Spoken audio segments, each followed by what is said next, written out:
ان کے لب رنگی کی نچھاور تھی کہ جس نے کئی دفعہ آپ کو ای میل کرا مگر یہ کہ آپ اس سوال کا جواب کیوں دینا نہیں چاہتے.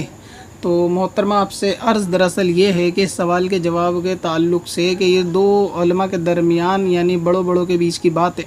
اور ہم اس ذات اور حیثیت کے اس اوقات کے نہیں ہیں، بلکہ اس صف میں بھی نہیں ہوں میں اہل علم کی کہ مجھے اس پہ کلام کرنا کوئی زیب دے کہ بڑوں کے درمیان میں کسی کے اوپر کلام کروں. اور دوسری بات یہ کہ میں کسی کی ذاتیات کے اوپر بھی بولنا نہیں چاہتا، تو اس لیے ہمیں کوئی حق نہیں ہے جب بڑے بھی بات کر رہے ہیں اور اس چیز کا کوئی فیصلہ نہیں آیا تو بچوں کو یہ حق نہیں پہنچتا کہ ان کے درمیان میں کسی طرح کی کلام کریں، بلکہ ان کا جائز کلام بھی اس وقت پہ درست نہیں ہوگا. اس لیے میں اس مسئلے کے اوپر کسی طرح کا کوئی جواب نہیں دینا چاہ رہا تھا، مگر یہ کہ آپ بار ای میل کر کے اس کو فورس کر رہی تھی کہ آپ اس کا جواب جو ہے نا ویڈیو میں دیں. مگر اس کے جواب کے علاوہ آپ نے دو سوال کیے ہیں، ایک یہ کہ داڑھی کی شرعی حیثیت کیا ہے اور مرید کس پیر صاحب سے بنا جائے. تو کیونکہ دونوں فقہی مسائل ہیں تو میں ان کو اپنے چینل کے اعتبار سے شامل کر لیتا ہوں. دیکھیں داڑھی کے اوپر عرض یہ ہے کہ بعض لوگ اس کو یہ سمجھ رہے ہوتے ہیں کہ یہ سنت ہے اور اس طرح اس کو سنت میں ہلکا جان کے ترک کر دیتے ہیں. اور مسئلہ دراصل یہ ہے کہ داڑھی کو رکھ لینا سنت ہے، مگر اس کو یعنی ایک مشت تک 4 انگل کم سے کم بڑھانا یہ اس کا واجب ہے. اور لوگوں میں جو یہ غلط فہمی ہے کہ یہ سنت مطلقاً ہے، ایسا نہیں ہے، بلکہ سنت اگر سنت بھی ہے تو یہ سنت غیر موقدہ نہیں ہے بلکہ سنت موقدہ ہے، اور اس کا حکم بھی لگ بھگ واجب کے جتنا ہوتا ہے عمل کے اعتبار سے. اور اس کے ترک پہ یعنی ترک کی عادت پہ وہی وعیدیں ہوتی ہیں جو واجب کے ترک پہ ہوتی ہیں. تو لہٰذا چاہیے یہ کہ داڑھی کو رکھ لینے سے سنت تو ادا ہو جائے گی، مگر یہ کہ داڑھی کو بڑھانا کتنا ہے اس کے بارے میں فقہاء کرام کا ایک متواتر جو ہے تحقیق ہے کہ داڑھی ایک مشت تک بڑھانا واجب ہے، یعنی 4 انگل تک بڑھانا واجب ہے. 4 انگل اور ایک مشت سے مراد یہ ہوتی ہے جیسے اس قدر یہ آپ کے ہاتھ کی 4 انگلی اس ہاتھ کے اندر لگ جائیں، تو اس طرح کم سے کم اتنی داڑھی کی لمبائی ہونی چاہیے. یہ واجب ہے اور اس کے نیچے کم کر سکتے ہیں، مگر یہ کہ جو پیری مریدی کرتے ہیں اہل طریقت کو ان کو چاہیے کہ ایک مشت سے زیادہ بھی رکھیں کہ ان کے لیے یہ مستحب ہے. اور اہل طریقت کو یہی چاہیے کہ مستحبات پہ عمل کریں کہ یہ واجب کی تکمیل کرنے والا ہوتا ہے، اور یہ داڑھی کے لیے ہے. اور فقہاء کرام کا اس میں ایک مشت کا واجب کا قول ہے، اور یہ تمام فقہاء کرام کے ہے. کسی کا اس میں احناف کے اندر تو غالباً کوئی اختلاف نہیں ہے کہ داڑھی ایک مشت سے کم رکھ سکتے ہیں. اسی طرح شاہ عبدالحق محدث دہلوی رحمۃ اللہ تعالی علیہ اشعۃ اللمعات شرح مشکات شریف میں فرماتے ہیں گذاشتن بقدر قبضہ واجب ست کہ داڑھی کا ایک مشت تک چھوڑ دینا واجب ہے. اسی طرح صدر الشریعہ بدر الطریقہ مفتی امجد علی اعظمی صاحب رحمۃ اللہ تعالی علیہ بہار شریعت میں فرماتے ہیں کہ ایک مشت سے کم کرنا یہ حرام ہے. اعلیٰ حضرت امام اہل سنت امام عشق و محبت مجدد دین و ملت الشاہ امام احمد رضا خان فاضل بریلوی رحمۃ اللہ تعالی علیہ اپنی مایہ ناز تصنیف العطایہ نبویہ فی فتاوی رضویہ المعروف فتاوی رضویہ شریف کے اندر یہ فرماتے ہیں کہ داڑھی کا حد شرع سے کم نہ کرنا یہ واجب ہے، اور سنت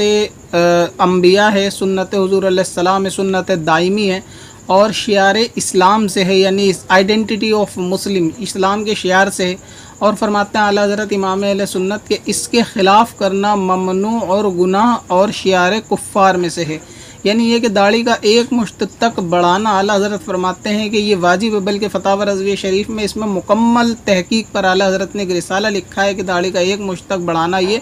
واجب ہے اور اس سے کم کر دینا حرام ہے. اسی طرح مفتی امجد علی اعظمی صاحب رحمۃ اللہ تعالی علیہ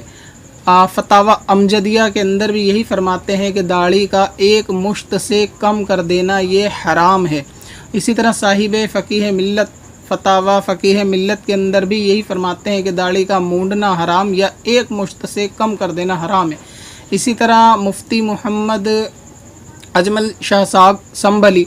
وہ بھی فتاوی اجملیہ کے اندر یہی فرماتے ہیں کہ کسی بھی جانب سے ایک مشت سے کم کر دینا یہ حرام ہے. لہٰذا یہ فقہاء اکرام کی جماعت ظاہر سی بات ہے کہ انہوں نے بھی قرآن حدیث کی روشنی ہی میں تحقیق کی ہوگی، تو ثابت یہ ہوا کہ داڑھی کا 4 انگل تک بڑھانا، ایک مشت تک بڑھانا واجب ہے۔ اب کوئی اپنی تحقیقات باطلہ ان کنز العلم کے اوپر اپنی تحقیق اگر کوئی لاتا ہے تو ظاہر سی بات ہے کہ اس میں ایک دفعہ قوم کو سوچنا چاہیے۔ تو داڑھی کے تعلق سے تو عرض یہ تھا کہ اس کا ایک مشت تک بڑھانا یہ واجب ہے۔ اسی طرح پیر یعنی کیسا ہونا چاہیے آپ کا دوسرا سوال تھا، تو اس کے اندر عرض یہ ہے کہ پیر کے اندر اعلیٰ حضرت امام اہل سنت نے 4 شرائط بیان فرمائی ہیں۔ اگر کسی پیر کے اندر وہ 4 شرط پائی جاتی ہیں تو آپ ان سے بیعت ہو سکتے ہیں۔ اگر ان 4 شرطوں میں سے کوئی ایک شرط بھی نہ ہو تو ان سے مرید ہونا یہ شرعاً جائز نہیں ہے۔ 4 شرطیں وہ یہ ہیں، ایک تو صحیح العقیدہ سنی ہو، یعنی اعتبار سے اس دور میں کہا جائے تو مسلک اعلیٰ حضرت کا پابند و ماننے جاننے والا ہو، سنی عقائد اس کے ہوں، پہلی شرط یہ ہے۔ دوسرا یہ کہ کم سے کم اتنا عالم ہو کہ علم فقہ کا اتنا جاننے والا ہو کہ جس مذہب کا ہو، مثلاً یہ کہ اگر حنفی مذہب کا ہے تو احناف کے اندر اپنے اتنے مسائل جانتا ہو کہ بغیر کسی کی مدد سے خود کے مسائلوں کو خود کی کتابوں سے یہ حل کر سکے، کم سے کم علم فقہ کا اتنا جاننے والا ہو۔ تیسری شرط یہ ہے کہ وہ غیر فاسق ہو۔ غیر فاسق سے مراد یہ کہ علی الاعلان کوئی ایسا گناہ کا کام نہ کرتا ہو جیسے سنت موقدہ کا ترک یا واجب اور فرض کا ترک یا حرام کا کرنے والا نہ ہو۔ تو اعتبار جو تیسری شرط کا ہے وہ یہی ہے کہ بندہ فاسق نہیں ہونا چاہیے۔ فاسق اس کو کہتے ہیں کہ جو گناہ کا کام علی الاعلان کرتا ہے تو وہ فاسق معلن ہوتا ہے۔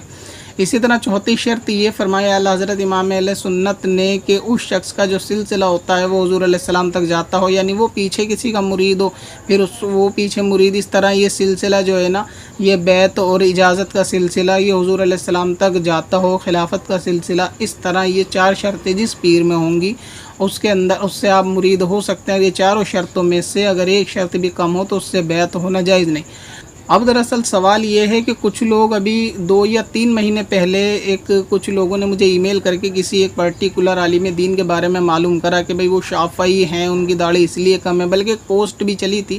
ایک امیج تھی، اس کے اوپر یہ چیز لکھی ہوئی تھی کہ جو ان کی داڑھی پہ اعتراض کرتے ہیں ان کو جان لینا چاہیے، وہ شافعی ہے۔ تو آج سے قریب 2.5 یا 3 مہینے پہلے بھی میں نے کچھ لوگوں کو ای میل پر یہی جواب بھیجا تھا کہ بھائی وہ شافعی نہیں ہیں، وہ حنفی ہیں، اور اگر وہ شافعی ہیں تو آپ تحقیق کر کے مجھے بتائیں۔ یعنی یہ اناؤنسمنٹ ان کے آفیشیل پیج وغیرہ سے ہونا چاہیے کہ وہ شافعی ہیں، مگر ان لوگوں کا اب تک کوئی رپلائی نہیں آیا۔ مگر الحمدللہ ابھی کچھ دن پہلے ادے پور کے جلسے میں ایک علامہ صاحب نے میری اس بات کی تصدیق بھی کر دی کہ وہ حنفی ہیں۔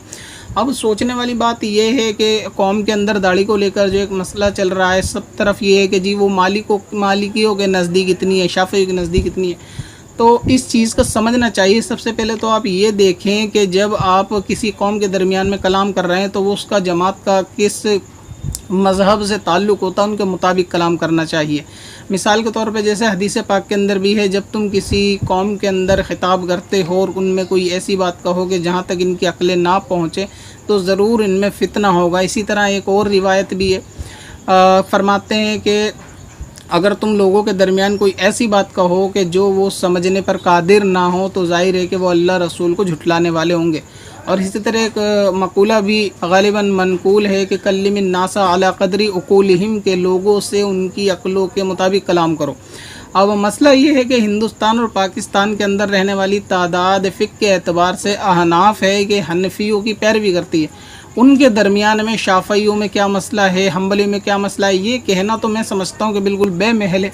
اب مثال سمجھے کہ بھئی شافعی چائے کے ساتھ کیلا کھاتے ہیں یا مچھلی کے ساتھ دودھ کھاتے ہیں، ہمیں ان سے غرض کیا ہے؟ آپ کو یہ دیکھنا ہے کہ ہم حنفی ہیں، امام اعظم ابو حنیفہ کے نزدیک اس مسئلے پہ عمل کیا ہے، آپ کو وہ کرنا ہے، بجائے اس کے آپ اس کے اندر نقطہ چینی کریں۔ یہ عوام کی میں بات کر رہا ہوں کہ جب وہ حنبلی ہیں وہ ایسے ہیں، حنبلی امام احمد کے نزدیک یہ امام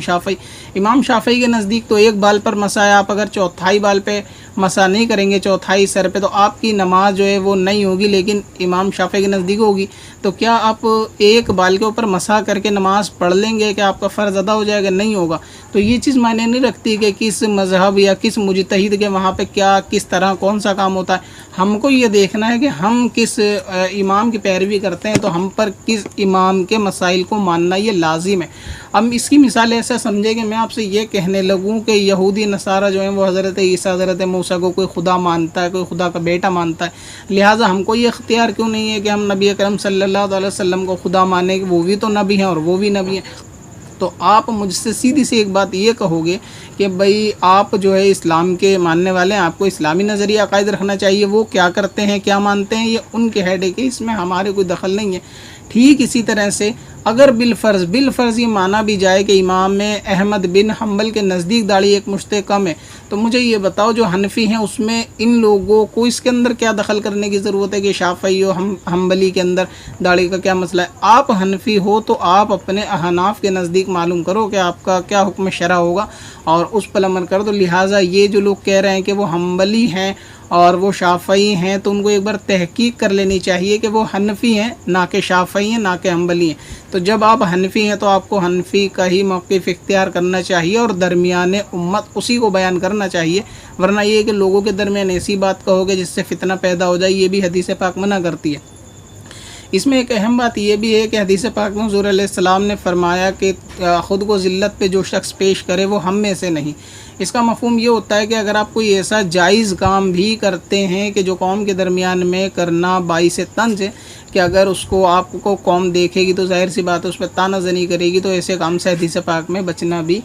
ضروری ہے۔ بہت سی چیزوں کو اب لوگوں نے یہ کر رکھا ہے جائز تو ہے، وہ کر لیتے ہیں، جائز تو ہے، تو ہر جائز کام کرنا واجب بھی نہیں ہوتا۔ اب اس کی مثال ایسے سمجھے کہ پورے 12 مہینے بھی چٹنی کھانا جائز ہے، کوئی حرام نہیں ہے، مگر کیا کوئی پورے سال بھر تک چٹنی سے روٹی کھاتا ہے؟ سب کو اچھا اچھا کھانا چاہیے، تو اس میں کوئی کلام نہیں کرتا جی جائز تو ہے، کوئی دقت نہیں ہے، پورے سال ہم چٹنی کھا سکتے ہیں، مگر یہ کہ اس میں ضرور کلام کرتے ہیں کہ داڑھی ایک مشت کم کر لیں گے جائز تو ہے،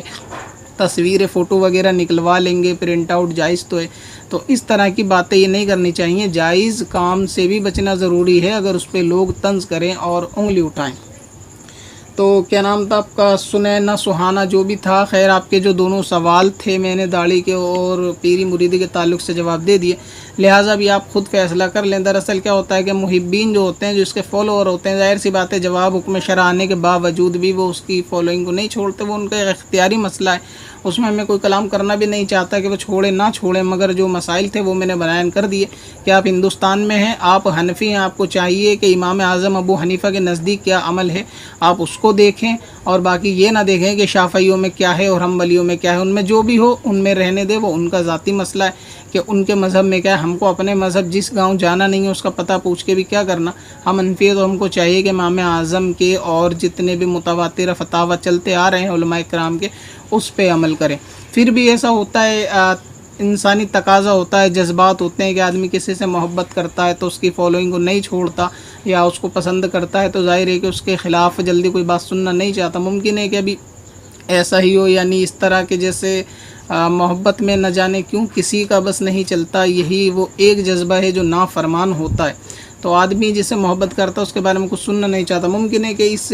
کلام کے بعد کہ جس کے ایک پرٹیکولر شخص کے چاہنے والے ہوں گے تو وہ کمنٹ کے اندر یا ای میل کے اندر برا بھلا کہیں گے اور اس طریقے کی باتیں کہیں گے، تو اس سے مجھے کوئی فرق پڑتا بھی نہیں ہے اگر کہیں، یعنی اگر کوئی ایلومیناٹی کے بھی شیطان کے چاہنے والے ہیں، تو اگر اس کا مطلب تو یہ نہیں ہے کہ اگر کوئی پوچھے گا کہ شیطان کی بات مانی جائے تو میں کہوں کہ جی نہیں فالوور زیادہ ہیں اس لیے میں کہہ نہیں سکتا۔ جو حق تھا میں نے اس کو بیان کیا، داڑھی کے اوپر جو مسئلہ تھا وہ بیان کیا، اور جو مرید جس سے بنا جائے گا وہ مسئلہ تھا وہ بیان کیا، اور احناف کا موقف کو میں نے بیان کیا۔ اور اس کے اندر ایک اہم بات یہ ہے، کچھ دن پہلے کچھ لوگوں نے یہ بھی کمنٹس کر کے بتایا تھا کہ آپ کے چینل کو نہ چشتی اور یہ اشرفی وغیرہ رضوی وغیرہ سبھی لوگ دیکھتے ہیں، سبھی محبت کرتے ہیں، لہٰذا ایسا چینل سے اس طریقے کی بات نہیں ہونی چاہیے کہ اختلاف کے مسائل کے اوپر آپ نہ بولیں تو بہتر ہے۔ تو میرے بھائی عرض دراصل یہ ہے کہ میں نے تو شروع میں ہی کہا کہ میں اس لیے ویڈیو یہ نہیں بنا رہا تھا کیونکہ مجھے ذاتیات پہ بولنا پسند نہیں ہے، مگر کیونکہ اس سوال کے اندر دو مسائل بھی تھے داڑھی کے تعلق سے جس کے لیے میں نے بیان کیا۔ اب رہا یہ کہ بھائی چینل کو رضوی دیکھے، قادری دیکھے، چشتی دیکھے، بہشتی دیکھے، وارسی دیکھے، فارسی دیکھے یا نہ دیکھے، مجھے اس بات سے فرق نہیں پڑتا، یعنی اگر کوئی نہیں دیکھے گا یا انسبسکرائب کر دے گا تو اس کا مطلب یہ نہیں کہ میں جو ہے نا کوئی جائز مسئلہ بتانے سے وہ پرہیز کروں، جبکہ اس کا بتانا بھی ضروری ہے۔ کوئی ایسی بات بھی نہیں ہے کہ جس سے بتانے سے فتنہ پھیل جائے گا، اگر داڑھی کی شرعی حیثیت بتا دی تو ایسا کچھ نہیں ہے۔ انسبسکرائب کوئی کل کرتا ہو وہ آج کر دے، مجھے اس چیز سے فرق نہیں پڑتا، آپ کو معلوم ہے۔ کسی بھی ویڈیو میں نے آج تک کسی سے یہ ریکویسٹ نہیں کری کہ آپ میرے چینل کو ضرور سبسکرائب کریں یا ویڈیو کو لائک کریں، شیئر کریں، مجھے اس چیز سے کوئی تعلق بھی نہیں ہوتا۔ دوسری بات یہ ہے کہ حکم شرع بیان کرنے میں کہ یہ چیز نہیں دیکھنی چاہیے کہ کس کے کیا فالوور ہیں، چینل پہ کیا اثر پڑے گا، سیدھا سا ایک ذہن ہونا چاہیے کہ میں گدھا ہوں اپنے کریم کا، میرا دین پا رہے نہ نہیں۔ پتھر میں حسن لالے پرنوار بنا